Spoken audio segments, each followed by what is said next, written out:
Երբ հայկական ԱԱԾ-ի գաղտնի արխիվներում 1998 թվականին հայտնաբերվեց մի թղթապանակ, կարմիր կնիքով եւ առանձնակի կարևորություն մակագրությամբ, ոչ ոք չէր կարող պատկերացնել, թե ինչ է պարունակում այն։ Փաստաթղթերի մեջ բացակայում էին 3 էջ, հենց այն էջերը, որոնք նկարագրում էին Նայիրի համակարգչի վերջնական գծագրերի արտահանման ճշգրիտ ուղիները։ Ով էր հանել այդ էջերը եւ ինչու հենց դրանք, մնում է առեղծված մինչ օրս։ Արդյոք դա պատահական կորուստ էր, թե մտածված ոչնչացում, որպիսի որոշակի անուններ երբեք չհայտնվեն հրապարակայնության մեջ։ Այս փաստաթուղթը կարող էր արժանալ մարդկային կյանքեր, եւ ով որ այն դիպավ, գիտեր դա շատ լավ։ Թղթի գույնը դեղնած էր ժամանակից, բայց կարմիր կնիքը դեռ պահպանել էր իր պայծառությունը, ասես նախազգուշացնելով յուրաքանչյուր ընթերցողի, որ այստեղ թաքնված է ինչ-որ մեծ եւ վտանգավոր գաղտնիք։ Խորհրդային Հայաստանը 1960-ականներին եւ 70-ականներին համարվում էր Սովետական Միության անվիճելի տեխնոլոգիական հսկան։ Երևանի Հայաստան գործարանը, որը արտադրում էր Նայիրի համակարգիչները, աշխատում էր 24 ժամ անընդմեջ, 3 հերթափոխով։ Այստեղ աշխատում էին ավելի քան 5000 բարձրակարգ մասնագետներ, ինժեներներ, ծրագրավորողներ, ֆիզիկոսներ, մաթեմատիկոսներ։ Գործարանի տնօրեն Ֆադեյ Սարգսյանը, որը նշանակվել էր այդ պաշտոնին 1967 թվականին, հայտնի էր որպես խիստ, բայց արդյունավետ ղեկավար։ Նրա ղեկավարման տակ Նայիրի համակարգիչները սկսեցին մատակարարվել ոչ միայն ԽՍՀՄ-ի ամբողջ տարածքում, այլև արտահանվել սոցիալիստական ճամբարի երկրներ՝ Բուլղարիա, Չեխոսլովակիա, Լեհաստան։ Բայց շատ քչերը գիտեին, որ Սարգսյանը միաժամանակ պահպանում էր խիստ գաղտնի կապեր արևմտյան տեխնոլոգիական ընկերությունների հետ, ապօրինի ճանապարհներով փոխանակելով տեխնիկական տեղեկատվություն։ Պատկերացրեք մի պահ, որ դուք ապրում եք 1970-րդ թվականների Երևանում։ Դուք սովորական ինժեներ եք Հայաստան գործարանում, ձեր ամսական աշխատավարձը կազմում է 250 ռուբլի,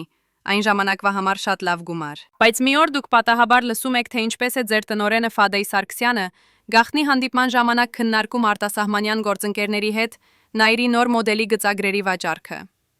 Գումարը, որը նշվում է $50,000, այն ժամանակ աստղագիտական գումար, որը հավասար էր ձեր տասնյակ տարիների աշխատավարձին։ Դուք հասկանում եք, որ ինչ-որ սխալ բան է կատարվում, բայց ում կարող եք դիմել, երբ ամբողջ համակարգը կառուցված է այնպես, որ նման գործարքները մնան անտեսանելի։ Դուք լռում եք, որովհետև գիտեք, խոսելը կարող է արժանալ ձեր աշխատանքը, ավելին, ձեր ազատությունը։ Բայց եկեք վերադառնանք Ֆադեյ Սարգսյանի կենսագրությանը, որպեսզի հասկանանք, թե ինչպես է մի սովորական ինժեներ վերածվել այն մարդու, ով կարող էր որոշել ամբողջ հայկական տեխնոլոգիական ապագան։ Սարգսյանը ծնվել է 1922 թվականին Երևանում, սովորել է Երևանի Պոլիտեխնիկական ինստիտուտում եւ շրջանավարտից հետո անմիջապես սկսել աշխատել էլեկտրոնային արդյունաբերության ոլորտում։ Նրա կարիերան զարգացել է արագ, նախ պարզ ինժեներից դառնալով բաժնի պետ, ապա գործարանի տնօրենի տեղակալ եւ վերջապես 1967 թվականին Հայաստան գործարանի գլխավոր տնօրեն։ Նրա նշանակումը եղել է անսովոր։ Շատերը զարմացել էին, թե ինչու հենց Սարգսյանը, երբ կային ավելի փորձառու տեխնացուներ։ Բայց ինչպես հետագայում պարզվեց, Սարգսյանն ուներ ինչ-որ հատուկ կապեր Մոսկվայում, որոնք ապահովեցին նրա նշանակումը։ 1972 թվականին տեղի ունեցավ մի դեպք, որը շատերը համարում են Սարգսյանի իրական դեմքի առաջին բացահայտումը։ Գործարանում աշխատում էր մի երիտասարդ ծրագրավորող, անունը Արամ Խաչատրյան, որը պատահաբար հայտնաբերեց, որ Նայիրի համակարգչի որոշակի տեխնիկական փաստաթղթեր պատճենահանվում եւ ուղարկվում են անհայտ հասցեներ։ Խաչատրյանը դիմեց անմիջապես Սարգսյանին, մտածելով, որ տնօրենը կձեռնարկի անհապաղ քայլեր։ Բայց փոխարենը Սարգսյանը հանգիստ բացատրեց երիտասարդին, որ սա պետական նշանակության գործ է եւ նրանից պահանջեց լռել։ 2 շաբաթ անց Խաչատրյանը հեռացվեց աշխատանքից, ձևականորեն կարգապահական խախտումների համար։ Այս պատմությունը երբեք չհասավ լայն հանրությանը, բայց գործարանի ներսում բոլորը հասկացան հստակ ուղերձը՝ հարցեր չտալ, չխորանալ, չխոսել։ Իսկ այժմ պատկերացրեք, թե ինչ էր ներկայացնում Նայիրի համակարգիչը այն ժամանակաշրջանի համար։ Սա էր հզոր էլեկտրոնային հաշվողական մեքենա, որը կարող էր մշակել հսկայական ծավալի տվյալներ, օգտագործվելով գիտական հետազոտություններում, ռազմական նպատակներում, տնտեսական պլանավորման մեջ։ Նայիրի գծագրերը պարունակում էին եզակի ճարտարագիտական լուծումներ, որոնք մշակվել էին տարիների ընթացքում հայ ինժեներների եւ գիտնականների կողմից։ Այս գիտելիքները արժեին միլիարդներ, եթե ճիշտ օգտագործվեին։ Բայց ինչու այս ամենը պետք է վաճառվեր արտասահման, երբ Հայաստանը կարող էր դառնալ տեխնոլոգիական հսկա, նման Ճապոնիայի կամ Հարավային Կորեայի։ Ով էր շահագրգռված, որ հայկական տեխնոլոգիաները չզարգանային, այլ արտահոսվեին դեպի արտասահման։ 1976 թվականին Սարգսյանը կատարեց իր առաջին մեծ արտասահմանյան ուղևորությունը, պաշտոնապես մասնակցելու միջազգային տեխնոլոգիական ցուցահանդեսի Լայպցիգում, Արևելյան Գերմանիայում։ Բայց ինչպես հետագայում պարզվեց, Լայպցիգից նա գաղտնի կերպով մեկնեց Արևմտյան Գերմանիա, Մյունխեն, որտեղ հանդիպեց մի խումբ արևմտյան բիզնեսմենների հետ։ Այդ հանդիպման մասին տեղեկություններ կան միայն ԿԳԲ-ի գաղտնազերծված արխիվներում, որտեղ նշված է, որ Սարգսյանը կատարել է անթույլատրելի կոնտակտներ կապիտալիստական երկրների ներկայացուցիչների հետ։ Բայց ոչ մի պատիժ չհետևեց։ Ավելին, Սարգսյանը վերադարձավ Երևան եւ շարունակեց իր աշխատանքը, ասես ոչինչ չէր եղել։ Ինչպես էր դա հնարավոր։ Ով էր պաշտպանում նրան Մոսկվայում եւ ինչի դիմաց։ Գործարանում աշխատող մի հին ինժեներ, որը մինչ օրս ապրում է Երևանում եւ խնդրել է չհրապարակել իր անունը, պատմում է հետաքրքիր դետալ։ Նա հիշում է, թե ինչպես Սարգսյանը յուրաքանչյուր ամիս ստանում էր հատուկ փաթեթներ Մոսկվայից, դիվանագիտական փոստով։ Այդ փաթեթները երբեք չանցնում էին սովորական ստուգումներից եւ անմիջապես հասնում էին տնօրենի անձնական սեյֆը։ Ինչ էր պարունակում այդ փաթեթները։ Փող, հրահանգներ, գաղտնի փաստաթղթեր։ Ինժեները պատմում է, որ մի անգամ պատահաբար տեսել է, թե ինչպես է Սարգսյանը բացում մի այդպիսի փաթեթ, եւ ներսում եղել են դոլարային թղթադրամներ, հարյուրավոր կտորներ։ Երբ տնօրենը նկատել է ինժեներին, անմիջապես փակել է փաթեթը եւ սառը հայացքով նայել, առանց որևէ բառի։ Այդ հայացքը ինժեները հիշում է մինչ օրս։ Դա էր սպառնալիքի եւ իշխանության լռելիային ուղերձ։ Բայց ամենաէական հարցը մնում է անպատասխան. ով էր Ֆադեյ Սարգսյանի իրական հովանավորը Մոսկվայում։ Ով էր այն մարդը, որը թույլ էր տալիս նրան կատարել այդ ամենը, անպատիժ եւ անվախ։ Արդյոք դա ԿԳԲ-ի բարձրաստիճան պաշտոնյա էր, թե ԽՍՀՄ կենտրոնական կոմիտեի ինչ-որ ազդեցիկ անդամ։ Եվ ավելի կարևոր, ինչ նպատակ էր հետապնդվում այս ամենով։ Արդյոք դա պարզապես անձնական հարստացում էր, թե ավելի խորը եւ վտանգավոր խաղ, Հայաստանի տեխնոլոգիական ներուժի դիտավորյալ թուլացում։ 1978 թվականին տեղի ունեցավ դեպք, որը կարող էր ամեն ինչ փոխել, բայց ինչ-որ պատճառով մնաց գաղտնի մինչև վերջերս։ Մոսկվայից Երևան ժամանեց մի հատուկ հանձնաժողով, ստուգելու Հայաստան գործարանի ֆինանսական եւ արտադրական գործունեությունը։ Հանձնաժողովի ղեկավարն էր Վլադիմիր Կուզնեցովը, ԿԳԲ-ի գնդդապետ, որը հայտնի էր իր անողոք մեթոդներով եւ կոռուպցիայի դեմ պայքարում։ Կուզնեցովը ժամանեց առանց նախազգուշացման, ուղղակի մտավ գործարան եւ պահանջեց տեսնել բոլոր ֆինանսական փաստաթղթերը վերջին 5 տարիների համար։ Սարգսյանը, որը սովորաբար անխռով էր մնում ցանկացած իրավիճակում, այս անգամ տեսանելիորեն նյարդայնացավ։ Ականատեսները հիշում են, թե ինչպես նրա դեմքը գունատվեց, երբ Կուզնեցովը սկսեց հարցեր տալ արտահանման գործարքների մասին։ Ստուգումը տևեց 3 շաբաթ, եւ այդ ամբողջ ժամանակ գործարանում տիրում էր լարված մթնոլորտ։ Աշխատողները շշնջում էին միմյանց, որ վերջապես Սարգսյանը կբացահայտվի եւ կպատժվի։ Բայց հանկարծ առանց որևէ բացատրության Կուզնեցովը եւ նրա թիմը հեռացան Երևանից։ Պաշտոնական հաղորդագրությունը ասում էր, որ ստուգումը չի հայտնաբերել էական խախտումներ։ Ինչպես էր դա հնարավոր, երբ բոլորը գիտեին, որ խախտումներ կային։ Ով զանգահարեց Մոսկվա եւ կանգնեցրեց ստուգումը։ Եվ ավելի կարևոր, ինչ գնով։ Գործարանի աշխատակիցներից մեկը, որը մասնակցել էր ստուգմանը որպես թարգմանիչ, հետագայում պատմեց, որ Կուզնեցովը վերջին օրը ստացել էր հեռախոսազանգ Մոսկվայից, եւ զրույցից հետո նրա դեմքը ամբողջովին փոխվել էր։ Ասես նրան հրամայել էին անմիջապես դադարեցնել ամեն ինչ։ Բայց եկեք խոսենք նաեւ Սարգսյանի անձնական կյանքի մասին, որովհետեւ հենց այնտեղ է թաքնված շատ բանի բանալին։ Սարգսյանը ամուսնացած էր Լուսինե Ավագյանի հետ, Երևանի բժշկական ինստիտուտի դասախոսուհու հետ։ Նրանք ունեին 2 երեխա, որդի եւ դուստր։ Արտաքուստ սա էր սովորական խորհրդային ընտանիք, համեստ, աշխատասեր, նվիրված։ Բայց իրականում Լուսինեն գիտեր ամեն ինչ իր ամուսնու գործերի մասին, եւ ոչ միայն գիտեր, այլև ակտիվորեն մասնակցում էր դրանց։ Նա էր, որը հաճախ ճանապարհորդում էր արտասահման, պաշտոնապես բժշկական կոնֆերանսների, բայց իրականում հանդես գալով որպես կապ Սարգսյանի եւ արտասահմանյան գործընկերների միջև։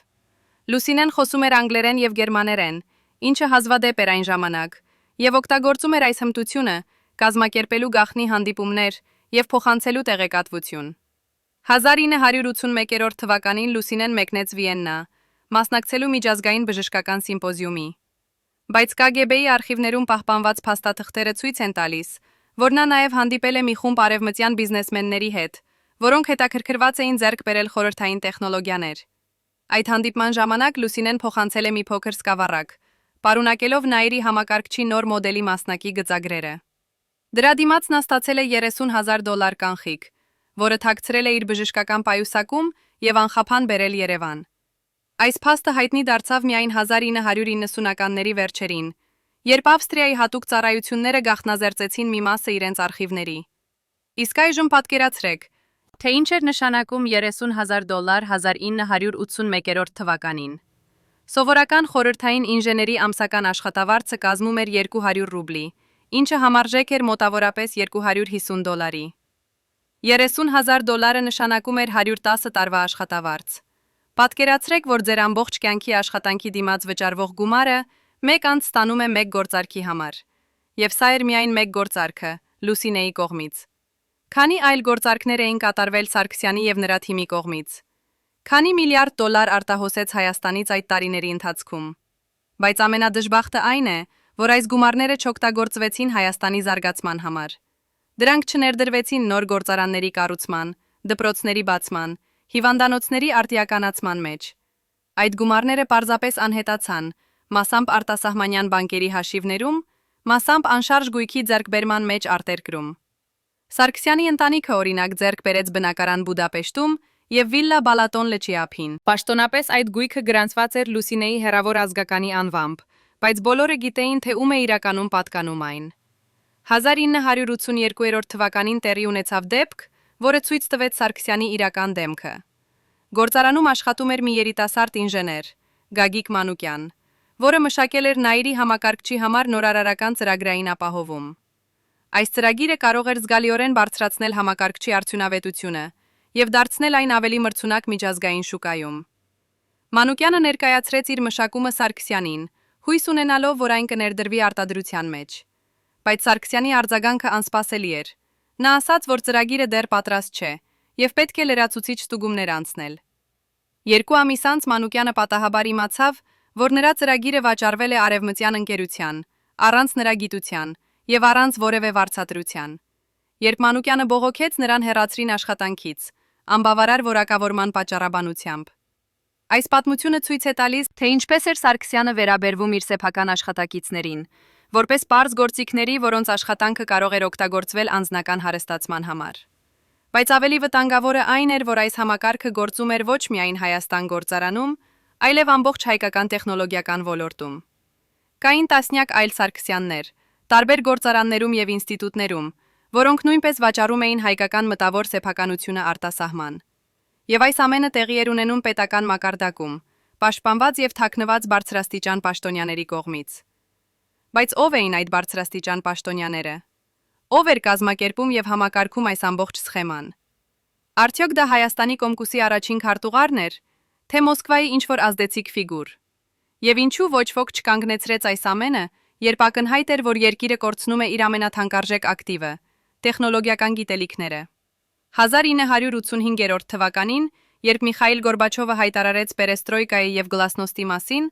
շատերը հույս ունեին, որ վերջապես կբացահայտվեն բոլոր կոռուպցիոն սխեմաները եւ մեղավորները կպատժվեն։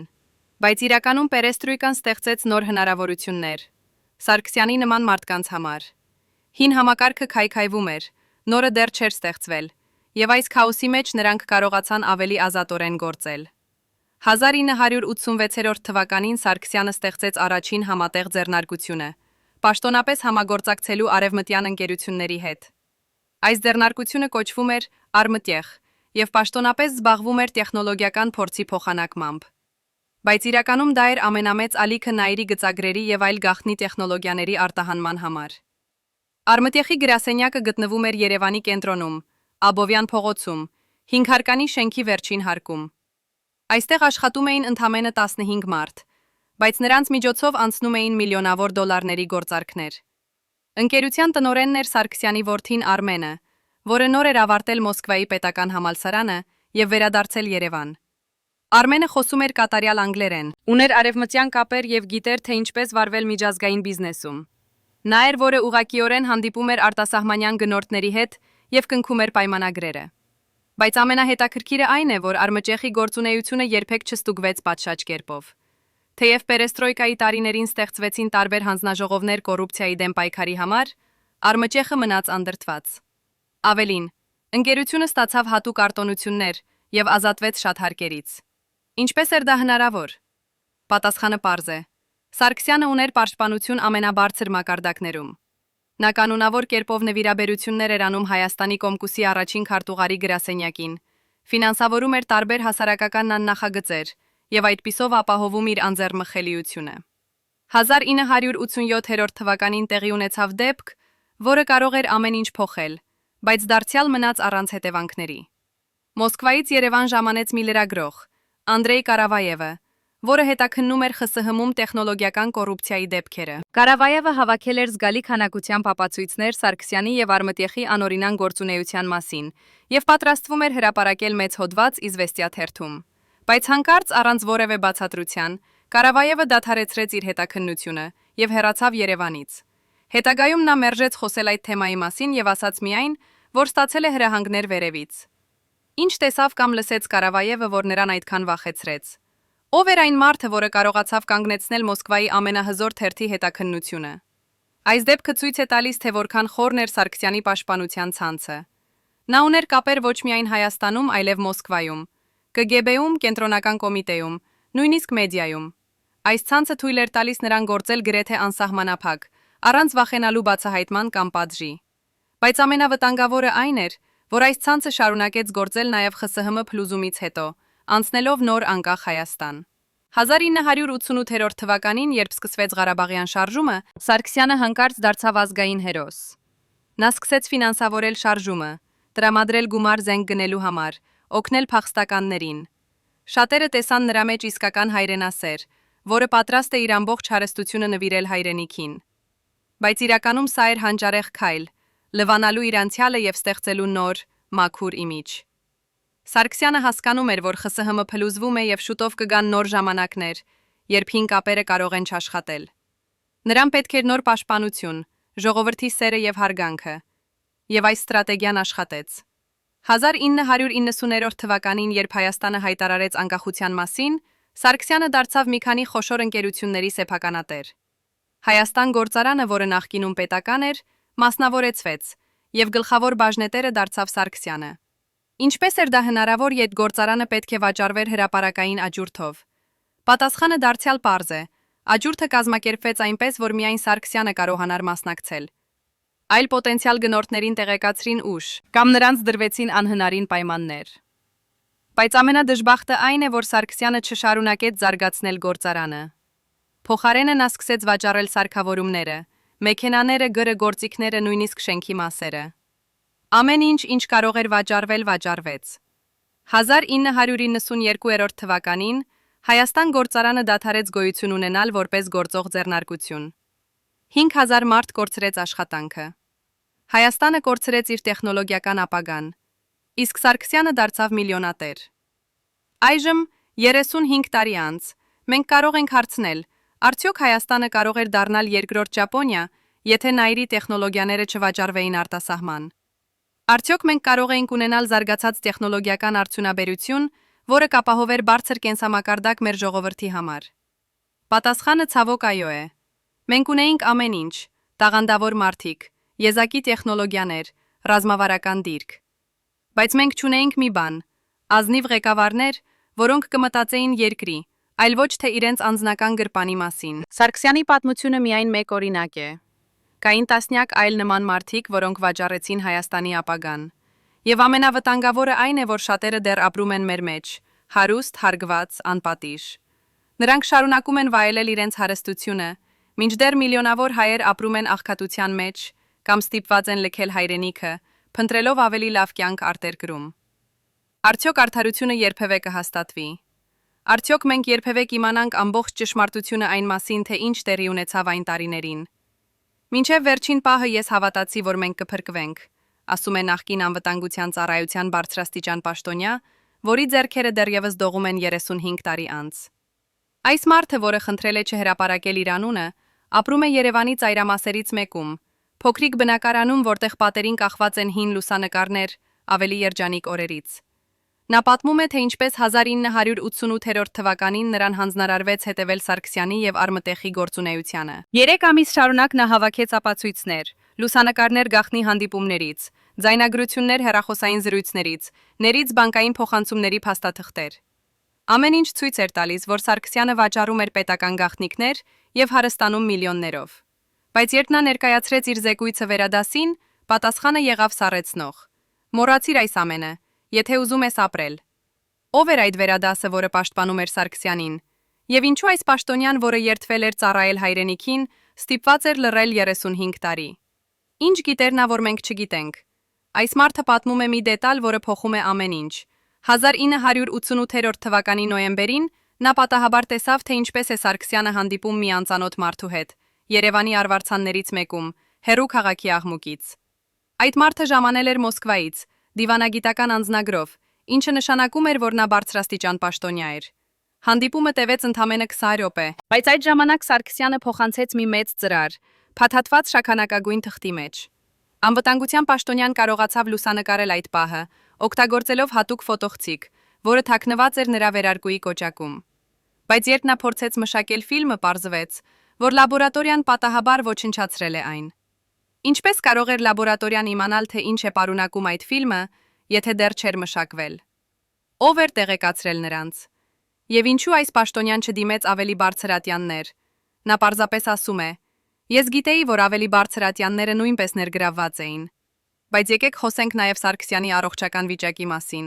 որովհետև հենց այստեղ է թաքնված մեկ այլ խորը գաղտնիք։ Շատ քչերը գիտեն, որ Սարգսյանը տառապում էր լուրջ սրտի հիվանդությամբ, սկսած 1981 թվականից։ Նրա անձնական բժիշկը, որը նույնպես խնդրել է մնալ անանուն, պատմում է, թե ինչպես Սարգսյանը պահանջում էր ամենաթանկ եւ հազվագյուտ դեղամիջոցներ, որոնք ներկրվում էին արտասահմանից, հատուկ ուղիներով։ Այդ դեղերի արժեքը կազմում էր տասնյակ հազարավոր դոլարներ ամսական, գումար, որը կարող էր ապահովել ամբողջ հիվանդանոցի աշխատանքը։ Բայց Սարգսյանը չէր խնայում գումար իր առողջության համար, մինչդեռ սովորական հայերը չէին կարող ստանալ նույնիսկ հիմնական բժշկական օգնություն։ Բժիշկը հիշում է մի դեպք, երբ Սարգսյանը պահանջեց հատուկ սրտի վիրահատություն, որը կարող էր կատարվել միայն Շվեյցարիայում։ Վիրահատության արժեքը կազմում էր $50,000, գումար, որը հավասար էր 200 հայ բժշկի տարեկան աշխատավարձին։ Սարգսյանը վճարեց առանց վարանելու եւ մեկնեց Ցյուրիխ, դիվանագիտական ինքնաթիռով, որը պաշտոնապես տեղափոխում էր կարևոր պետական բեռ։ Այս հակասությունը, անհամեմատ ճոխությունը մի կողմից եւ ժողովրդի աղքատությունը մյուս կողմից, ամենաերևույթ դարձավ 1990 թվականին, երբ Հայաստանը բախվեց էներգետիկ ճգնաժամին։ Մարդիկ ապրում էին առանց էլեկտրականության, առանց ջեռուցման, առանց ջրի։ Բայց Սարգսյանի տունը, որը գտնվում էր Երևանի ամենափառահեղ թաղամասում, միշտ լուսավորված էր, միշտ տաք էր, միշտ ուներ ջուր։ Ինչպես։ Պարզվեց, որ նա տեղադրել էր անձնական գեներատոր, գնված արտասահմանից $30,000։ Այդ գումարը կարող էր ապահովել 100 ընտանիքի էլեկտրականությունը ամբողջ ձմռան ընթացքում։ Բայց Սարգսյանը մտածում էր միայն իր հարմարավետության մասին։ Նրա հարևանները, որոնք սառչում էին իրենց բնակարաններում, լսում էին գեներատորի աղմուկը եւ զայրանում, բայց ոչ ոք չէր համարձակվում բողոքել։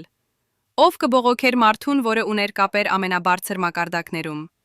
1991 թվականին տեղի ունեցավ դեպք, որը ցույց տվեց Սարգսյանի իրական բնավորությունը։ Նրա նախկին աշխատակիցներից մեկը, որը հեռացվել էր աշխատանքից եւ հայտնվել փողոցում, փորձեց դիմել Սարգսյանին խնդրելով օգնություն։ Այս մարդը, որի անունը Վահագն էր, աշխատել էր Հայաստան գործարանում 20 տարի, որպես ավագ ինժեներ։ Նա ուներ 3 երեխա եւ հիվանդ կին։ Երբ գործարանը փակվեց, Վահագնը կորցրեց ամեն ինչ՝ աշխատանքը, կենսաթոշակը, հույսը։ Նա գնաց Սարգսյանի տուն եւ սպասեց դռան առջև 3 ժամ, հույս ունենալով, որ նախկին տնօրենը կօգնի։ Երբ Սարգսյանը վերջապես դուրս եկավ, Վահագնը մոտեցավ նրան եւ սկսեց բացատրել իր իրավիճակը։ Սարգսյանը լսեց լռությամբ, ապա հանեց գրպանից $100 եւ տվեց Վահագնին, ասելով. «Սա բավական է»։ $100, 20 տարվա նվիրված աշխատանքի դիմաց։ Վահագնը չկարողացավ զսպել արցունքները եւ հեռացավ։ 2 տարի անց նա մահացավ սրտի կաթվածից, 52 տարեկանում։ Նրա ընտանիքը մնաց առանց որևէ աջակցության։ Բայց ամենաշոկային բացահայտումը եկավ 1992 թվականին, երբ մի խումբ նախկին անվտանգության ծառայության աշխատակիցներ որոշեցին խոսել։ Նրանք պատմեցին, որ Սարգսյանը ոչ միայն վաճառում էր Նաիրի գծագրերը, այլև փոխանցում էր տեղեկություններ Հայաստանի ռազմական արդյունաբերության մասին։ Այս տեղեկությունները ներառում էին գաղտնի զենքի արտադրամասերի տեղակայումը, նոր զինատեսակների մշակումները, պաշտպանական համակարգերի թույլ կողմերը։ Ում էր փոխանցվում այս ամենը։ Ըստ որոշ աղբյուրների, Թուրքիային, Ադրբեջանին եւ նույնիսկ ԱՄՆ հետախուզական ծառայություններին։ Եթե սա ճիշտ է, ապա Սարգսյանը ոչ միայն գող էր, այլև դավաճան, մարդ, որը վտանգի էր ենթարկում ամբողջ երկրի անվտանգությունը։ Բայց ինչու նա երբեք չդատապարտվեց։ Ինչու նա շարունակեց ապրել ազատ եւ հարուստ։ Ով էր պաշտպանում նրան այդ բոլոր տարիների ընթացքում։ Պատասխանը ըստ երևույթին կայանում է նրանում, որ Սարգսյանը ուներ ապահովագրություն, փաստաթղթեր եւ ապացույցներ, որոնք կարող էին վնասել շատ հզոր մարդկանց։ Նա պահում էր այդ նյութերը անվտանգ վայրում եւ սպառնում էր հրապարակել դրանք, եթե ինչ-որ մեկը փորձեր նրան վնասել։ Սա էր նրա վերջնական պաշտպանությունը, փոխադարձ երաշխիքների համակարգ, որտեղ բոլորը կապված էին միմյանց հետ կեղտոտ գաղտնիքներով։ Եվ այս համակարգը աշխատում էր կատարյալ։ Ոչ ոք չէր համարձակվում խախտել լռությունը, որովհետև դա նշանակում էր ինքնաոչնչացում։ 1993 թվականին Սարգսյանը հանկարծ հեռացավ հանրային կյանքից։ Նա վաճառեց իր բոլոր բիզնեսները Հայաստանում եւ տեղափոխվեց արտասահման, պաշտոնապես առողջական պատճառներով։ Բայց իրականում նա վախենում էր։ Նոր իշխանությունները սկսում էին հարցեր տալ, լրագրողները սկսում էին հետաքննել, ժողովուրդը սկսում էր պահանջել արդարություն։ Սարգսյանը հասկացավ, որ ժամանակը փոխվել է եւ հին պաշտպանությունները կարող են այլևս չաշխատել։ Նա հեռացավ Կիպրոս, որտեղ արդեն ուներ վիլլա եւ բանկային հաշիվներ։ Այնտեղ նա ապրեց մինչև 1998 թվականը, երբ նրա պատմությունը հանկարծ ավարտվեց, ըստ պաշտոնական տարբերակի, սրտի կաթվածից։ Բայց շատերը չեն հավատում այս տարբերակին։ Նրանք ասում են, որ Սարգսյանը գիտեր չափազանց շատ բան եւ դարձել էր վտանգավոր նույնիսկ իր նախկին պաշտպանիչների համար։ Արդյոք նրա մահը իսկապես բնական էր, թե ինչ-որ մեկը որոշեց ընդմիշտ փակել այս գործը։ Պատկերացրեք, որ դուք բժիշկ եք եւ ձեզ կանչում են հատուկ պացիենտի մոտ։ Մարդ, որի անունը չեն ասում, բայց ում առողջությունը համարվում է պետական գաղտնիք։ Դուք մտնում եք շքեղ տուն, որտեղ ամեն ինչ փայլում է՝ մարմարե հատակներ, բյուրեղե շանդելյաներ, արտասահմանյան կահույք։ Ձեզ տանում են երկրորդ հարկ, որտեղ մեծ անկողնում պառկած է 50-ամյա տղամարդ, գունատ դեմքով եւ դողացող ձեռքերով։ Նա ասում է, որ ունի սրտի ցավեր, բայց երբ դուք սկսում եք զննել, հասկանում եք, որ խնդիրը շատ ավելի լուրջ է։ Այս մարդը տառապում է ոչ միայն սրտի հիվանդությունից, այլև նյարդային համակարգի լուրջ խանգարումներից, անընդհատ սթրես, անքնություն, պարանոյա։ Նա վախենում է ամեն ինչից, ստվերներից, աղմուկներից, անծանոթ դեմքերից։ Դուք գրում եք դեղատոմս եւ խորհուրդ եք տալիս հոգեբանական օգնություն, բայց պացիենտը մերժում է, ասելով, որ ոչ ոք չպետք է իմանա։ Դուք հեռանում եք այդ տնից, զարմացած եւ անհանգիստ, եւ միայն տարիներ անց իմանում եք, որ այդ մարդը Ֆադեյ Սարգսյանն էր։ Այս պատմությունը պատմեց մի հին բժիշկ, որը այժմ կենսաթոշակի վրա է եւ ապրում է Երևանի ծայրամասերից մեկում։ Նա հիշում է այդ այցը շատ պարզ, որովհետև դա եղավ նրա կարիերայի ամենաանսովոր դեպքերից մեկը։ Բժիշկը ասում է, որ Սարգսյանի առողջական վիճակը 1990-րդ թվականներին արագորեն վատանում էր, ոչ միայն ֆիզիկապես, այլև հոգեպես։ Նա դարձել էր կասկածամիտ, վախկոտ, անկայուն։ Բժիշկը հիշում է, թե ինչպես Սարգսյանը մի անգամ հարցրեց. արդյոք կարելի է մարդուն թունավորել այնպես, որ դա նման լինի սրտի կաթվածի։ Բժիշկը զարմացավ այդ հարցից եւ պատասխանեց, որ տեսականորեն հնարավոր է, բայց ինչու է հարցնում։ Սարգսյանը չպատասխանեց, պարզապես լռեց եւ նայեց պատուհանից դուրս, կորած մտքերի մեջ։ Արդյոք նա վախենում էր, որ ինչ-որ մեկը կփորձի նրան թունավորել։ Կամ թե ինքը մտածում էր օգտագործել այդ մեթոդը ինչ-որ մեկի դեմ։ Բժշկական արխիվներում, որոնք պահպանվում են Երևանի կենտրոնական հիվանդանոցում, կան հետաքրքիր փաստաթղթեր Սարգսյանի առողջության մասին։ Այդ փաստաթղթերը ցույց են տալիս, որ նա կանոնավոր կերպով ստանում էր հատուկ դեղամիջոցներ, որոնք ներկրվում էին Շվեյցարիայից եւ Գերմանիայից։ Այդ դեղերի ցանկը ներառում էր ոչ միայն սրտի համար նախատեսված պրեպարատներ, այլև հզոր հանգստացնող միջոցներ, հակադեպրեսանտներ, նույնիսկ հոգեմետ դեղեր։ Ինչու էր Սարգսյանին անհրաժեշտ այդքան շատ տարբեր դեղեր։ Ինչ էր տեղի ունենում նրա հոգեկան աշխարհում։ Արդյոք նա տառապում էր մեղքի զգացումից, թե պարզապես վախենում էր վրեժից։ Բժիշկները, որոնք բուժում էին նրան, ասում են, որ Սարգսյանը հաճախ խոսում էր քնի մեջ, արտասանելով անհասկանալի բառեր եւ անուններ։ Մի անգամ նա արթնացավ ճչալով. «Նրանք գալիս են ինձ համար»։ Ո՞վ էր գալիս։ Եվ ինչու նա այդքան վախենում էր։ 1991 թվականի ամռանը Սարգսյանը կատարեց իր վերջին մեծ գործարքը Հայաստանում։ Նա վաճառեց Հայաստան գործարանի մնացած սարքավորումները մի անծանոթ արտասահմանյան ընկերության, գումարի դիմաց, որը երբեք չհրապարակվեց։ Ըստ որոշ գնահատականների, այդ գումարը կազմում էր մոտ 3 միլիոն դոլար։ Բայց ամենահետաքրքիրը այն է, որ այդ սարքավորումները երբեք չհասան իրենց նշանակման վայրը։ Դրանք պարզապես անհետացան ճանապարհին, ասես երբեք չեն էլ եղել։ Ուր գնացին այդ մեքենաները, որոնք արժեին միլիոններ։ Ով էր իրական գնորդը։ Եվ ինչու ոչ ոք չհետաքննեց այս գործը։ Պատասխանները մնում են անհայտ մինչ օրս։ Բայց կա մի մարդ, որը գիտի ճշմարտությունը։ Սարգսյանի նախկին վարորդը, որը աշխատել է նրա մոտ 10 տարի, պատմում է, որ 1991 թվականի աշնանը նա տեղափոխեց Սարգսյանին դեպի Զվարթնոց օդանավակայան, գիշերվա 2 ժամին։ Սարգսյանի հետ էին նրա կինը եւ 2 մեծ ճամպրուկները։ Վարորդը հիշում է, որ Սարգսյանը շատ նյարդայնացած էր եւ անընդհատ նայում էր հետևի հայելուն, ասես ինչ-որ մեկը հետապնդում էր նրանց։ Օդանավակայանում նրանց սպասում էր մասնավոր ինքնաթիռ, առանց որևէ նշանների կամ համարանիշների։ Սարգսյանը բարձրացավ ինքնաթիռ եւ չվերադարձավ երբեք։ Վարորդը ասում է, որ երբ նա վերադարձավ տուն, հայտնաբերեց, որ նրա բանկային հաշվին փոխանցվել է $5,000, առանց որևէ բացատրության։ Սա էր Սարգսյանի վերջին նվերը, գումար լռության համար։ Կիպրոսում Սարգսյանը ապրեց հանգիստ կյանք, հեռու աղմուկից եւ հարցերից։ Նա գնեց վիլա Լիմասոլում, ծովափնյա գոտում, որտեղ գները սկսվում էին $1 միլիոն։ Նրա հարևանները էին արաբական շեյխեր, ռուս օլիգարխներ, եվրոպական բիզնեսմեններ։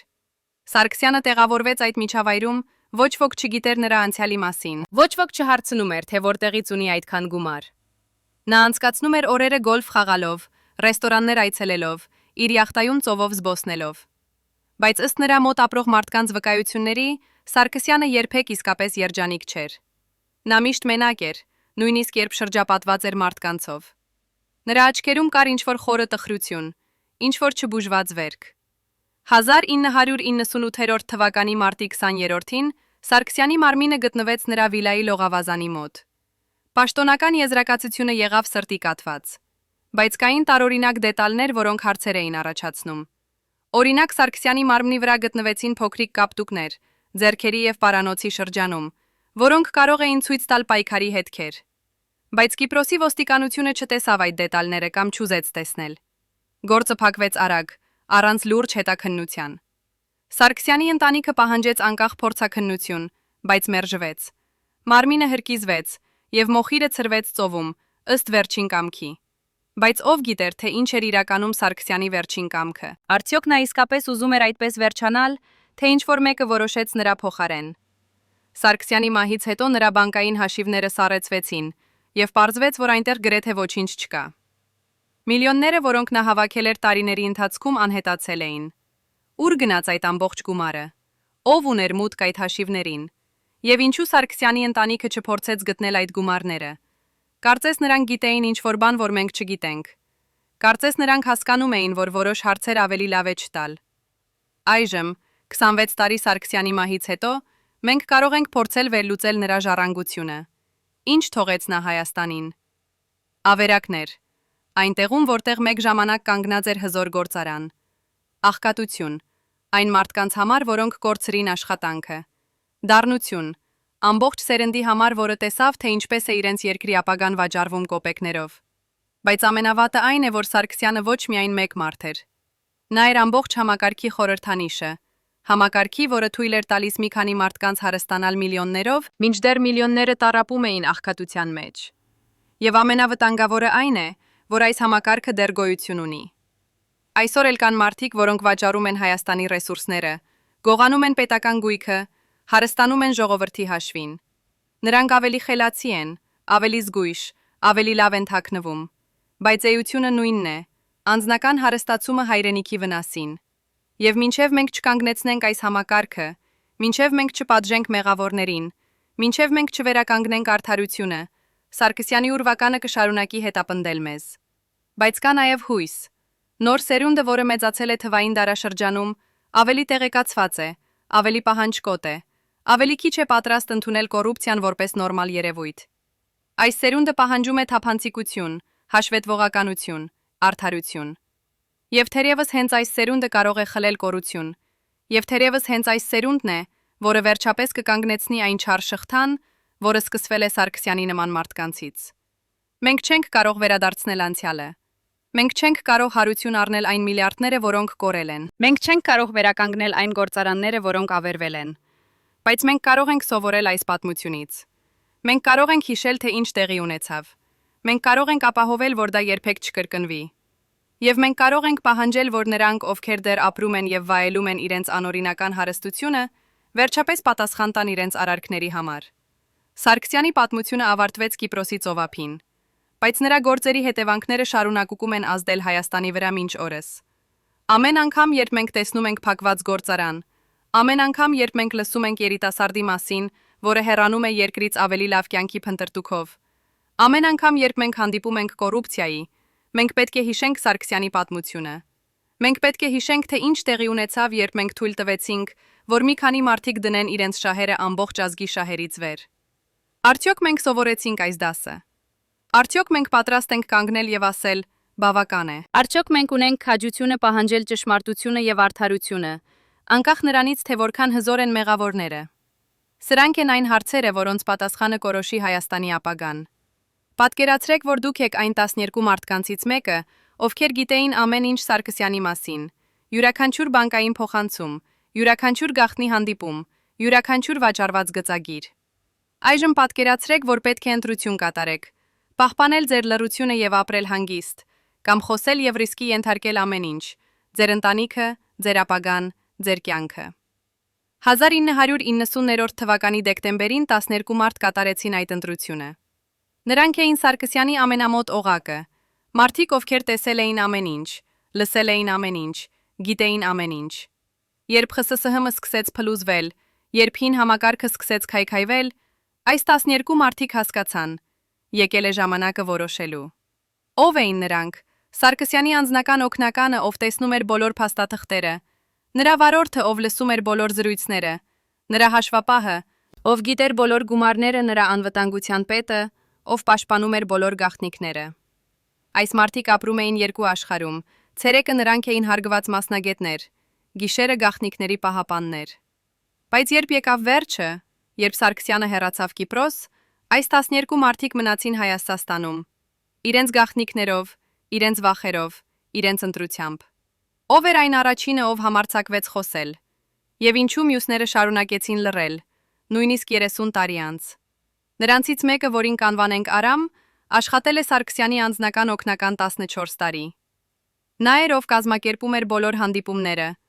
ով փոխանցում էր բոլոր հաղորդագրությունները,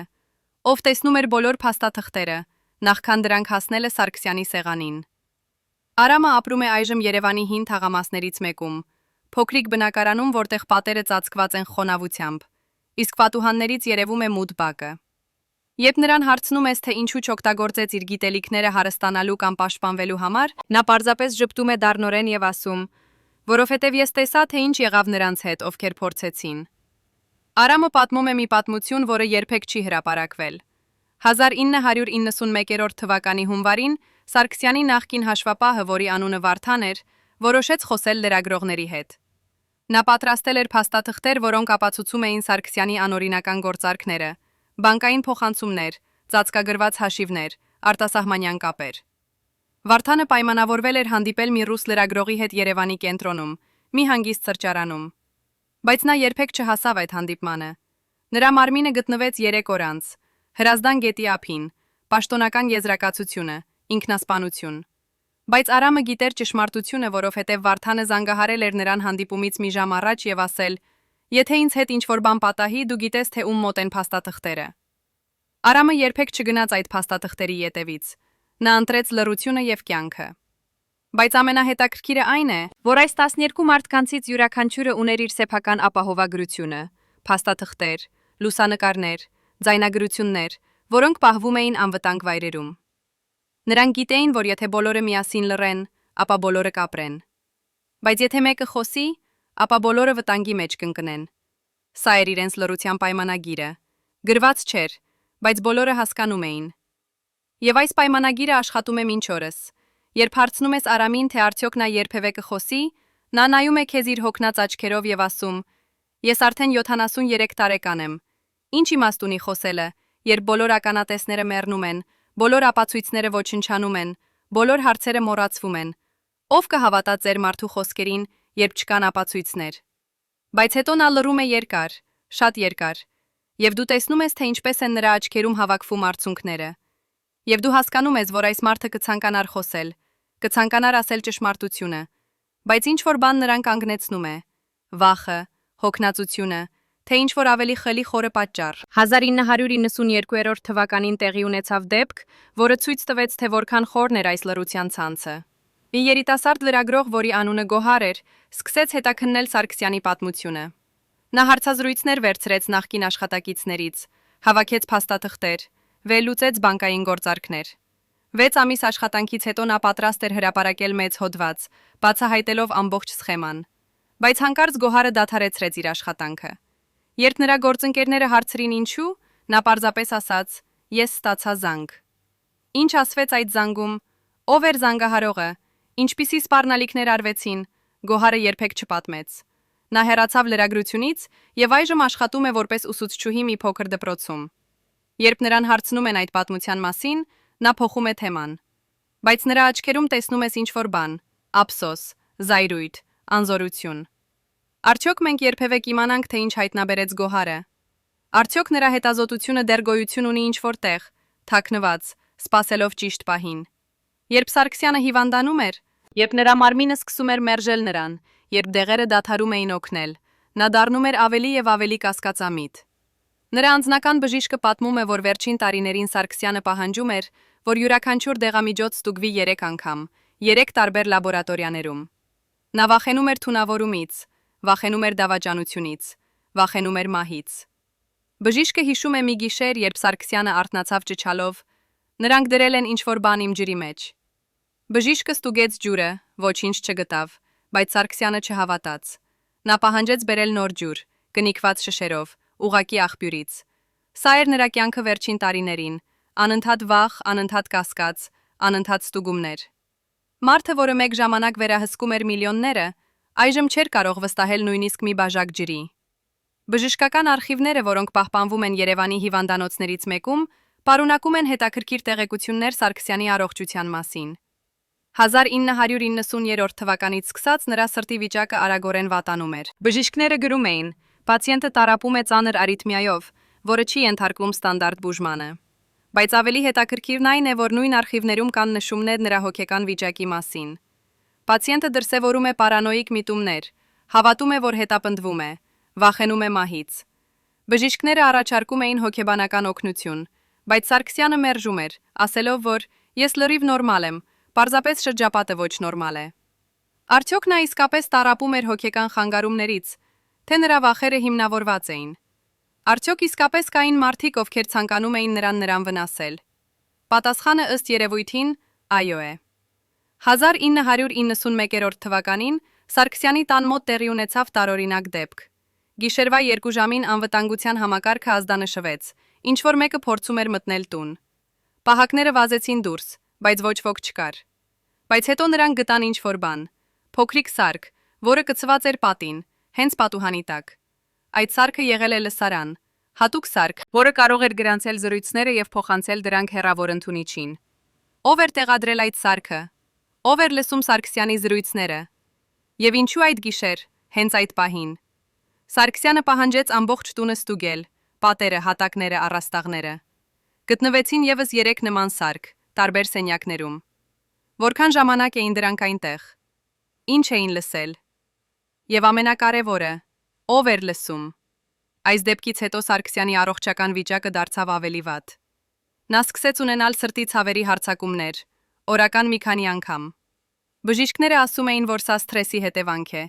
բայց Սարգսյանը հավատում էր, որ ինչ-որ մեկը փորձում է նրան թունավորել։ Նա պահանջում էր, որ յուրաքանչյուր ուտելիք եւ ըմպելիք նախ փորձարկվի լաբորատորիայում։ Նրա սնունդը պատրաստվում էր հատուկ խոհարարի կողմից, որը ապրում էր նրա տանը եւ երբեք չհեռանում էր։ Բայց նույնիսկ այդ չէր բավարարում Սարգսյանին։ Նա սկսեց ուտել միայն կնիկված արտադրանք, ներկրված արտասահմանից, բացված նրա ներկայությամբ։ Սա էր նրա կյանքը, անընդհատ վախ, Անընդհատ զգոնություն, անընդհատ պայքար անտեսանելի թշնամիների դեմ։ Մարդը, որը մեկ ժամանակ վերահսկում էր ամեն ինչ, այժմ չէր կարող վերահսկել նույնիսկ իր սեփական մարմինը։ Բժիշկները նշում էին նաև մեկ այլ տարօրինակ ախտանիշ։ Սարգսյանը սկսել էր խոսել քնի մեջ։ Նա արտասանում էր անուններ, թվեր, վայրեր։ Մի անգամ նա ասաց. «Փաստաթղթերը թաքնված են երկրորդ հարկում, ձախ պատի հետևում»։ Բժիշկը, որը այդ պահին նրա մոտ էր, հետո պատմեց այս դեպքը անվտանգության ծառայությանը։ Բայց երբ նրանք ստուգեցին այդ վայրը, ոչինչ չգտան։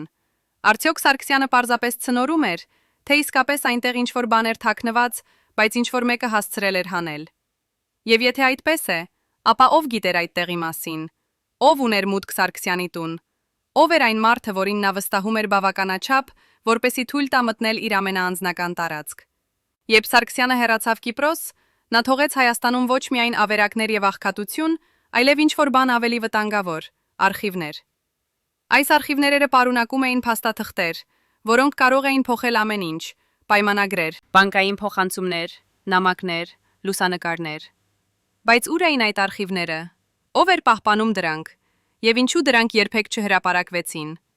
Պատասխանները թաքնված են Երևանի մի հին շենքում, նախկին պետական արխիվում, որտեղ պահվում են հազարավոր փաստաթղթեր խորհրդային ժամանակներից։ Այս շենքը գտնվում է քաղաքի կենտրոնում, բայց այդ շատ քչերը գիտեն դրա մասին։ Ներսում աշխատում են 10 մարդ, արխիվապահներ,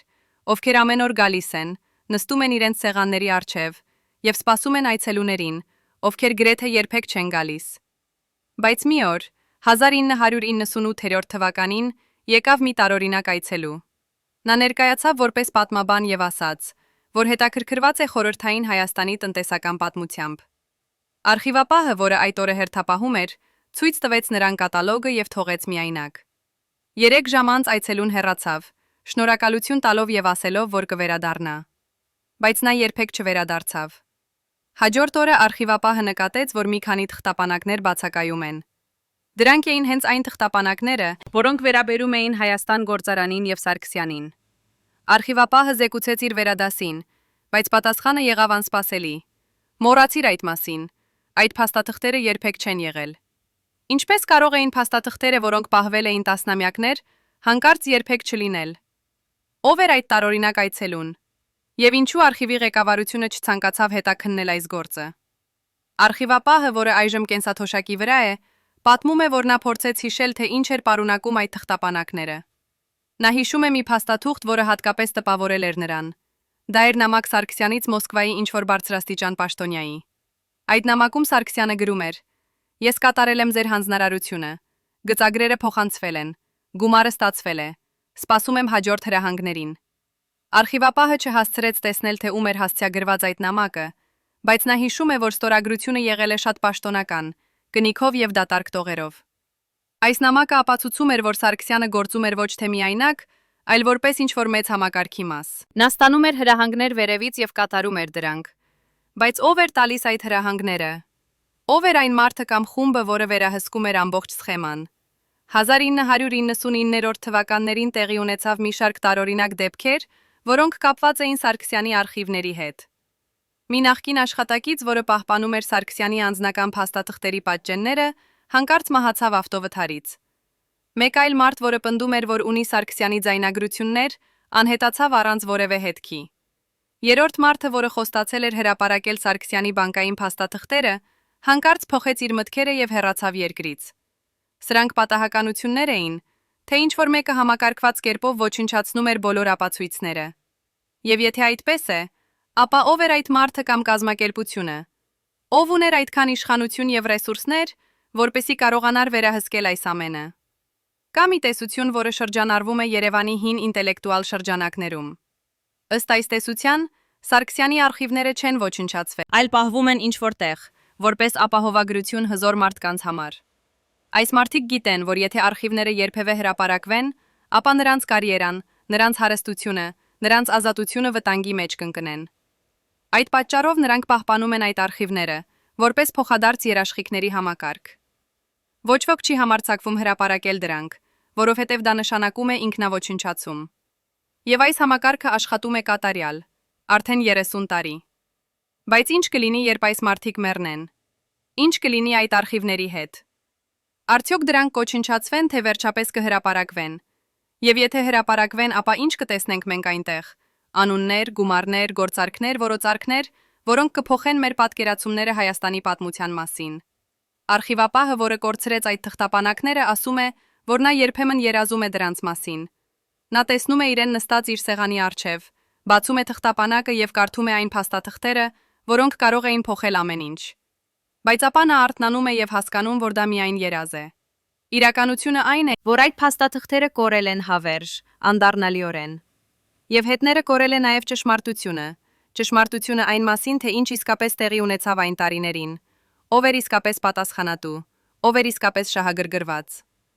Արդյոք մենք երբևէ կիմանանք այս ճշմարտությունը։ Արդյոք մենք երբևէ կգտնենք այդ կորած արխիվները։ Թե դրանք մնալու են հավերժ թաքնված, ինչ որ մութ անկյունում, ինչ որ գաղտնի սեյֆում, սպասելով այն օրվան, երբ ինչ որ մեկը համարձակություն կունենա բացել դրանք եւ ասել ճշմարտությունը։ Առաջին անգամ 35 տարվա ընթացքում այն մարդը, ով պատասխանատու էր Սարգսյանի անձնական անվտանգության համար, համաձայնեց խոսել տեսախցիկի առջև։ Այն, ինչն ամես պատմեց վերջին շաբաթների մասին, կտապալի այն ամենը, ինչ մենք կարծում էինք, որ գիտենք։ Սարգսյանի եւ Լուսինեի միջև անձնական զրույցներից մինչև հուսահատ փախուստի պլանները, մինչև այն պահը, երբ նրանք հասկացան, որ ամեն ինչ ավարտվել է։ Գարդի պետը, որին կանվանենք Արտակ, պահպանել է այս գաղտնիքները ավելի քան 3 տասնամյակ, բայց այսօր նա խոսում է առաջին անգամ։ Նա պատմում է, թե ինչպես 1991 թվականի սեպտեմբերին Սարգսյանը սկսեց ստուգել փախուստի ուղիները, ամեն գիշեր, անձամբ։ Նա քայլում էր տան շուրջը, ուսումնասիրելով յուրաքանչյուր անկյուն, յուրաքանչյուր ելք, յուրաքանչյուր հնարավոր ճանապարհ։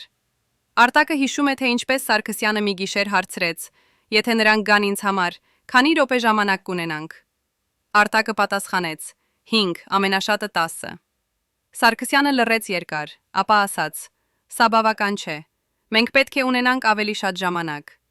Բայց ինչքան ժամանակ կարող էր փրկել նրան։ Ով էին այն մարդիկը, որոնցից նա այդքան վախենում էր։ Եվ ինչու նա չփորձեց դիմել իշխանություններին պաշտպանություն խնդրելու համար։ Արտակը բացատրում է, որովհետև նա գիտեր, որ իշխանությունները հենց այն մարդիկն էին, ովքեր ուզում էին նրան վերացնել։ Արտակը պատմում է մի դեպք, որը տեղի ունեցավ 1991 թվականի հոկտեմբերի սկզբին։ Սարգսյանը ստացավ հեռախոսազանգ, գիշերվա 3 ժամին։ Զանգահարողը չներկայացավ, բայց նրա ձայնը սառը եւ հստակ էր։ «Դուք ունեք 30 օր։ Եթե չհեռանաք, մենք կգանք»։ Սարգսյանը փակեց հեռախոսը եւ նստեց իր աթոռին, լիովին անշարժ։ Արտակը, որը պահպանում էր նրան, տեսավ, թե ինչպես է Սարգսյանի դեմքը դեղնում, ինչպես են նրա ձեռքերը սկսում դողալ։ 5 րոպե անց Սարգսյանը վերադարձավ իր սովորական վիճակին եւ հրամայեց. «Պատրաստիր ամեն ինչ, մենք հեռանում ենք 2 շաբաթից»։ Բայց ով էր այդ զանգահարողը։ Ինչպես նա ստացավ Սարգսյանի անձնական հեռախոսահամարը, որը գիտեին միայն 5 մարդ։ Եվ ամենակարևորը, ինչու 30 օր։ Ինչու ոչ անմիջապես, ինչու ոչ 1 շաբաթ, ինչու հենց 30 օր։ Արտակը ասում է. «Սա էր նրանց ոճը։ Նրանք տալիս էին ժամանակ, ոչ թե ողորմությունից, այլ որպեսի զոհը տառապի, վախենա, կորցնի իր միտքը»։ Այդ 30 օրվա ընթացքում Սարգսյանը փոխվեց ճանաչելի չափով։ Նա դադարեց ուտել, դադարեց քնել, դադարեց խոսել։ Նա նստում էր իր սենյակում ժամերով, նայելով պատուհանից դուրս, սպասելով։ Լուսինեն փորձում էր նրան հանգստացնել, բայց Սարգսյանը մերժում էր ցանկացած օգնություն։ Մի անգամ նա ասաց Արտակին. «Ես գիտեի, որ այս օրը կգա։ Ես միշտ գիտեի։ Բայց ես մտածում էի, որ կկարողանամ խուսափել»։ Արտակը հարցրեց. «Ինչից խուսափել»։ Սարգսյանը նայեց նրան երկար, ապա ասաց. «Արդարությունից»։ Բայց արդարությունը միշտ գտնում է իր ճանապարհը։ Սա էր առաջին անգամը, երբ Սարգսյանը խոսեց մեղքի զգացումի մասին։ Առաջին անգամը, երբ նա ընդունեց, որ արել է սխալ բաներ։ Բայց արդյոք սա իսկական զղջում էր, թե պարզապես վախ մահվան առջև։ Արտակը հիշում է նաև մի այլ տարօրինակ դետալ։ 1991 թվականի հոկտեմբերի կեսերին Սարգսյանը պահանջեց բերել նրան բոլոր հին փաստաթղթերը, պայմանագրերը, նամակները, լուսանկարները։ Նա անցկացրեց 3 օր, դիտարկելով այդ փաստաթղթերը մեկ առ մեկ։ Ապա նա դրանք դրեց մի մեծ մետաղյա տուփի մեջ եւ հրամայեց Արտակին. «Թաղիր սա այգում, խորը, որտեղ ոչ ոք չի գտնի»։ Արտակը կատարեց հրամանը գիշերվա ընթացքում, երբ բոլորը քնած էին։ Նա փորեց 2 մետր խորությամբ փոս եւ թաղեց տուփը։ Բայց հետո երբ Սարգսյանը հեռացավ Կիպրոս, Արտակը վերադարձավ այդ վայրը եւ փորձեց հանել տուփը։ Բայց այն այլևս այնտեղ չէր։ Ինչ որ մեկը արդեն հանել էր այն։ Ով գիտեր այդ վայրի մասին։ Ով հետևում էր Արտակին այդ գիշեր։ Եվ ամենակարևորը, ինչ էր պարունակում այդ տուփը։ Արդյոք դա էին այն կորած արխիվները, որոնց մասին բոլորը խոսում են։ Արդյոք այնտեղ էին այն փաստաթղթերը, որոնք կարող էին բացահայտել ամբողջ ճշմարտությունը։ Պատկերացրեք, որ դուք բանկի աշխատակից եք եւ ձեզ հանձնարարվում է փակել մի հաշիվ, որը պատկանում է ամենահզոր մարդկանցից մեկին։ Դուք բացում եք այդ հաշիվը եւ տեսնում եք թվեր, որոնք ձեզ շոկի են մատնում։ 3.600.000 դոլար։ Բայց հետո, երբ դուք փորձում եք տպել հաշվի պատմությունը, համակարգը ձեզ հրաժարում է մուտք։ Դուք կանչում եք ձեր վերադասին, բայց նա ասում է. «Մոռացիր այդ հաշվի մասին, այն երբեք չի եղել»։ Սա տեղի ունեցավ 1992 թվականին Երևանի մի խոշոր բանկում։ Աշխատակիցը, որը տեսավ այդ հաշիվը, այժմ կենսաթոշակի վրա է եւ համաձայնեց խոսել մեզ հետ, պայմանով, որ չհրապարակենք նրա անունը։ Նա պատմում է, որ այդ հաշիվը պատկանում էր Սարգսյանին, բայց այն գրանցված էր այլ անվամբ, որը նա երբեք չէր լսել։ Աշխատակիցը հիշում է, որ հաշվի պատմությունը ցույց էր տալիս տասնյակ փոխանցումներ, մեծ գումարներ, որոնք գալիս էին արտասահմանից եւ անմիջապես փոխանցվում էին այլ հաշիվներ։ Սա էր դասական փողերի լվացման սխեման։ Գումարները անցնում էին մի քանի հաշիվներով, մինչև դառնում էին մաքուր։ Բայց ամենահետաքրքիրը այն է, որ այդ հաշիվը փակվեց ոչ թե Սարգսյանի հրամանով, այլ ինչ-որ այլ մարդու։ Աշխատակիցը հիշում է, որ բանկ եկավ մի անծանոթ մարդ, կոստյումով, ակնոցներով, դիվանագիտական անձնագրով։ Նա ներկայացրեց փաստաթղթեր, որոնք տալիս էին նրան լիազորություն փակել հաշիվը եւ փոխանցել ամբողջ գումարը արտասահմանյան բանկ։ Աշխատակիցը ստուգեց փաստաթղթերը, ամեն ինչ կարգին էր, բոլոր կնիքները, բոլոր ստորագրությունները։ Նա կատարեց գործարքը եւ գումարը անհետացավ։ Բայց հետո, երբ Սարգսյանը մահացավ եւ նրա ընտանիքը փորձեց գտնել նրա ակտիվները, պարզվեց, որ այդ հաշիվը երբեք չի եղել։ Բանկը ժխտեց, որ նման հաշիվ է գոյություն ունեցել։ Փաստաթղթերը անհետացել էին։ Եվ այն մարդը դիվանագիտական անձնագրով երբեք չգտնվեց։ Ով էր նա։ Ինչպես նա ստացավ լիազորություն Սարգսյանի հաշվի վրա։ Եվ ուր գնաց այդ 3.600.000 դոլարը։ Կա մի տեսություն, որը բացատրում է այս ամենը։ Ըստ այս տեսության Սարգսյանը երբեք չէր վերահսկում իր սեփական գումարները։ Նա էր միայն միջնորդ, մարդ, ով հավաքում էր գումարները եւ փոխանցում էր դրանք իր վերադասներին։ Իսկական շահառուները էին այլ մարդիկ, ավելի հզոր, ավելի ազդեցիկ, ավելի վտանգավոր։ Սարգսյանը ստանում էր իր մասնաբաժինը, բավական, որպիսի ապրի ճոխ կյանքով, բայց ոչ այնքան, որպիսի դառնա իսկապես անկախ։ Նա էր գործիք, օգտակար, բայց փոխարինելի։ Եվ երբ նա դարձավ վտանգավոր, երբ նա սկսեց գիտենալ չափազանց շատ բան, երբ նա դարձավ պոտենցիալ սպառնալիք, նրան վերացրին։ Ով էին այդ իսկական շահառուները։ Ուր են նրանք այսօր։ Եվ արդյոք նրանք դեռ վերահսկում են Հայաստանի տնտեսությունը։ Բանկի աշխատակիցը պատմում է նաև մեկ այլ հետաքրքիր դետալ։ 1992 թվականին, մի քանի ամիս Սարգսյանի հաշիվը փակելուց հետո, բանկ եկավ մի կին, Լուսինե Ավագյանը, Սարգսյանի կինը։ Նա պահանջեց տեղեկություններ իր ամուսնու հաշվի մասին։ Աշխատակիցը բացատրեց, որ նման հաշիվ չի գոյություն ունեցել։ Լուսինեն սկսեց բարձրաձայնել, սպառնալ, պահանջել հանդիպում տնօրենի հետ։ Բայց տնօրենը մերժեց ընդունել նրան։ Լուսինեն հեռացավ բանկից լալով, եւ աշխատակիցը երբեք այլևս նրան չտեսավ։ Բայց նա հիշում է Լուսինեի վերջին խոսքերը։ Նրանք սպանեցին նրան, եւ այժմ նրանք գողանում են նրա գումարները։ Բայց ես կգտնեմ ճշմարտությունը։ Ես խոստանում եմ։ Արդյոք Լուսինեն գտավ ճշմարտությունը։ Արդյոք նա իմացավ, թե ինչ իսկապես տեղի ունեցավ իր ամուսնու հետ։ Եվ եթե այո, ապա ինչու նա երբեք չխոսեց հրապարակայնորեն։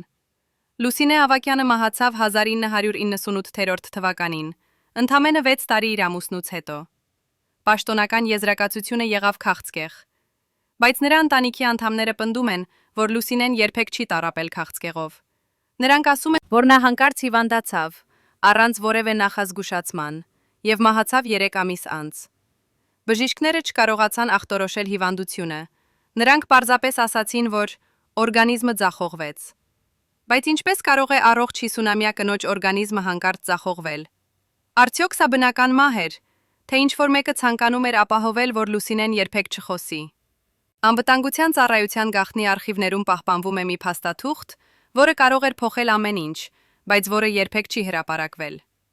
Այս փաստաթուղթը կոչվում է «Սև ցուցակ» եւ պարունակում է 15 անուն։ Անուններ այն մարդկանց, ովքեր պետք է վերացվեին Սարգսյանի հրամանով։ Այս ցուցակը գտնվեց Սարգսյանի անձնական սեյֆում 1991 թվականին, երբ նրա տունը ստուգվեց անվտանգության ծառայության կողմից։ Ցուցակը գրված էր Սարգսյանի ձեռագրով, կարմիր մարկերով, յուրաքանչյուր անվան կողքին նշումներով, վտանգավոր, գիտի չափազանց շատ, պետք է լռեցնել։ Այս 15 մարդիկ ովքեր էին։ Ինչու Սարգսյանը ցանկանում էր նրանց վերացնել։ Եվ ամենակարևորը, արդյոք նա իրականացրեց իր պլանը։ Անվտանգության ծառայության նախկին պաշտոնյան, որը տեսավ այդ ցուցակը, պատմում է, որ 15 անուններից 12-ը պատկանում էին Սարգսյանի նախկին գործընկերներին եւ աշխատակիցներին։ Սրանք էին մարդիկ, ովքեր գիտեին նրա գաղտնիքները, ովքեր մասնակցել էին նրա գործարքներին, ովքեր կարող էին վկայել նրա դեմ։ Մյուս 3 անունները պատկանում էին բարձրաստիճան պաշտոնյաների, մարդիկ, ովքեր ըստ երևույթին դավաճանել էին Սարգսյանին կամ սպառնում էին նրան։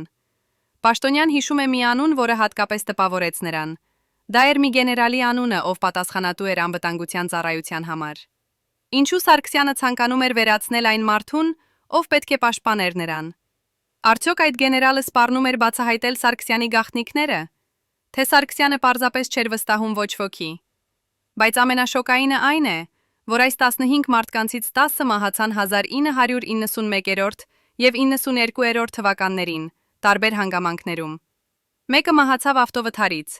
մեկ այլը սրտի կաթվածից, երրորդը ինքնասպանությունից,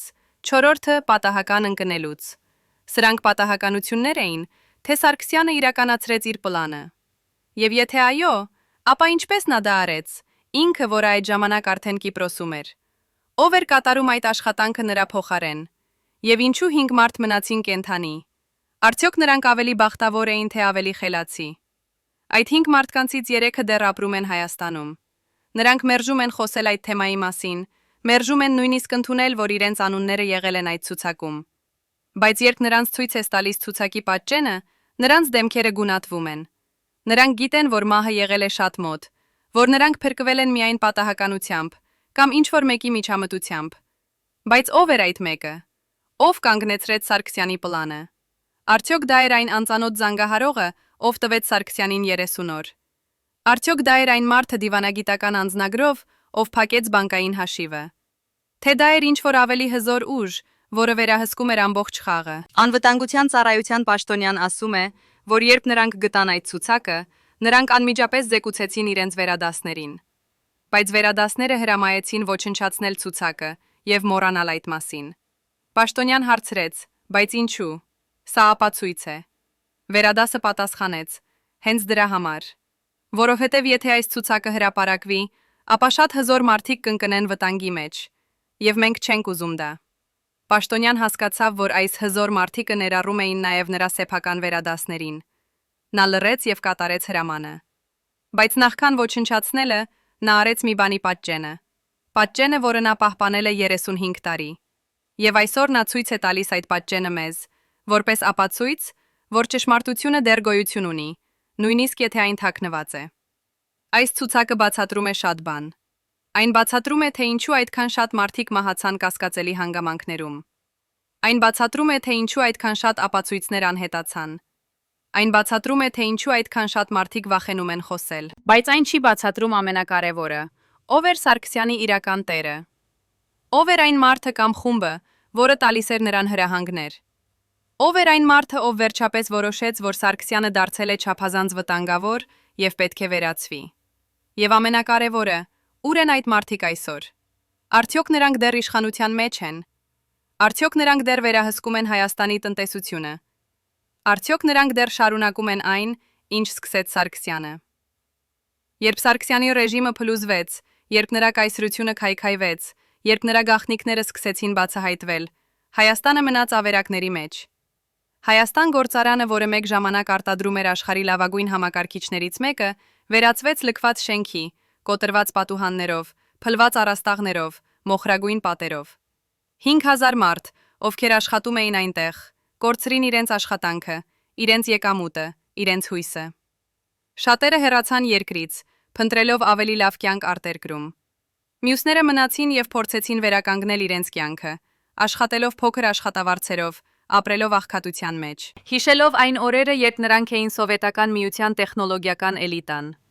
Սարգսյանի ընտանիքը ծրվեց աշխարհով մեկ։ Նրա որդին Արմենը տեղափոխվեց Միացյալ Նահանգներ եւ փոխեց իր անունը։ Նրա դուստրը մնաց Եվրոպայում եւ երբեք չվերադարձավ Հայաստան։ Լուսինե Ավագյանի ազգականները փորձեցին գտնել Սարգսյանի թաքնված հարստությունը, բայց անհաջող։ Գումարները անհետացել էին, ասես երբեք չեն եղել։ Միակ բանը, որ մնաց էր դառն հիշողությունը։ Հիշողությունը այն մասին, թե ինչպես մի մարդ կարող էր վաճառել ամբողջ երկրի ապագան իր անձնական հարստացման համար։ Բայց ամենադժբախտը այն է, որ Սարգսյանի պատմությունը չավարտվեց նրա մահով։ Այն համակարգը, որը նա ներկայացնում է,